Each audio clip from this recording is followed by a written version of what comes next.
4 labour కోడ్లను వెంటనే కార్మికుల ఐక్యత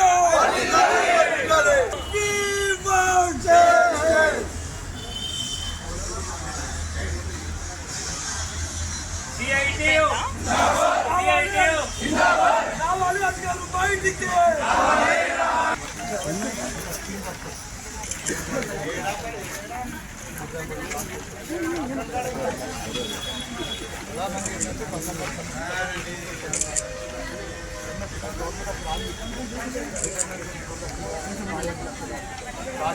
దాదాపు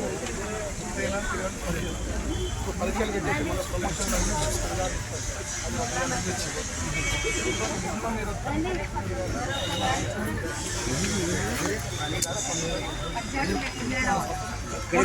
ప్రమోషన్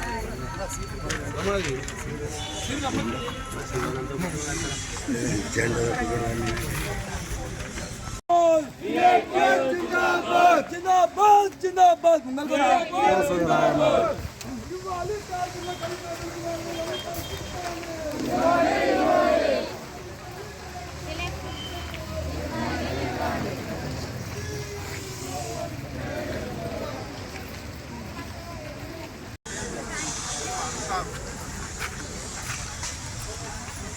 దేశవ్యాప్తంగా ఆల్ ఇండియా డే సిఐటి ఆధ్వర్యం నిర్వహిస్తూ ఉన్నాం. ఈరోజు పెద్ద ఎత్తున దేశంలో ఉన్నటువంటి కార్మిక వర్గము, శ్రమించే వర్గం మొత్తం కూడా డిమాండ్స్ డేగా ఈరోజు ప్రభుత్వానికి మేము డిమాండ్ చేస్తూ ఉన్నాం.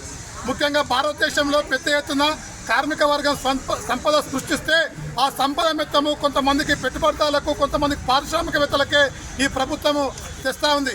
అందుకే ఇప్పటికైనా ఈ కేంద్ర ప్రభుత్వం వచ్చి 2 నెలలు అయిపోయినా ఈరోజు కార్మికుల మీద దాడి చేస్తూ ఉంది. ఈరోజు 4 సంవత్సరాల పాటు ఐటీ రంగంలో ఎలాంటి కార్మిక చట్టాలు వర్తించమని చెప్పేసి ఈరోజు కేంద్ర ప్రభుత్వం జీవో తీసుకొచ్చింది. అదేవిధంగా ఈరోజు పీఎఫ్ ఎవరైతే ఉంటారో, ఎవరైతే పీఎఫ్ కడతారో, పీఎఫ్ కట్టే యజమాని ఇంతకుముందు కట్టకుంటే 25% పెనాల్టీ ఉండేది. కానీ ఇప్పుడు ఈ ప్రభుత్వం వచ్చిన తర్వాత ఈ 2 నెలల కాలంలో 25% నుంచి 5% ఈరోజు పెనాల్టీ వేస్తూ ఉంది.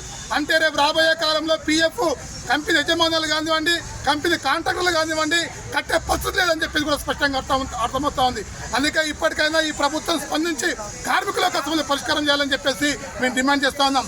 అదేవిధంగా ఈరోజు కనీస వేతనం అడుగుతూ ఉన్నాం. ఈరోజు చట్ట ప్రకారంగా, రూల్ ప్రకారంగా ఈరోజు సమాజంలో పెరుగుతున్న ధరలకు అనుగుణంగా కనీస వేతనం 26,000 ఇవ్వాలని చెప్పేసి డాక్టర్ ఆక్టర్ ఫార్మా చెప్తున్నా ఈ ప్రభుత్వాలు అమలు జరపట్లేదు. అందుకే దేశంలో ఉన్న కార్మిక వర్గానికి మొత్తం కనీస వేతనం 26,000 ఇవ్వాలని చెప్పేసి కూడా మేము డిమాండ్ చేస్తూ ఉన్నాం. అదేవిధంగా అంగన్వాడీ కానీ, ఆశా కానీ, గ్రామ పంచాయతీ కానీ, మున్సిపల్ కార్మికులు కానీ అనేక సంవత్సరాలు పనిచేస్తూ ఉన్నారు. పనిచేసే కార్మికులకు ఈరోజు కనీసం అమలు కావట్లేదు. పర్మనెంట్ లేదు, కాంట్రాక్ట్ సిస్టమ్ అమలు చేస్తూ ఉన్నారు. ఈఎస్ఐ లేదు, పీఎఫ్ లేదు. అందుకే అందరు కార్మికులకు పర్మనెంట్ చేయాలని చెప్పేసి కూడా ఈ సందర్భంగా ప్రభుత్వాన్ని డిమాండ్ చేస్తూ ఉన్నాం. అదేవిధంగా ఈ కంపెనీలలో కార్మికులకు ఈరోజు వేతనాలు సవరించట్లేదు. దాదాపు 15 ఏళ్ళైనా 20 ఏళ్ళైనా ఈ ప్రభుత్వం వచ్చిన తర్వాత అంతకుముందున్న ప్రభుత్వం కూడా ఈరోజు వేతనాలు పెంచట్లేదు. అందుకే వేతనాలు పెంచాలా, జీవోలు ఈరోజు తీసుకురావాలని చెప్పేసి కూడా మేము ప్రభుత్వాన్ని డిమాండ్ చేస్తూ ఉన్నాం. ఇప్పటికైనా రాష్ట్ర ప్రభుత్వమైనా, కేంద్ర ప్రభుత్వమైనా కార్మికుల గురించి ఆలోచించి కనీస వేతనం 26,000 ఇవ్వాలని చెప్పేసి ఈ సందర్భంగా ప్రభుత్వాన్ని డిమాండ్ చేస్తూ ఉన్నాం.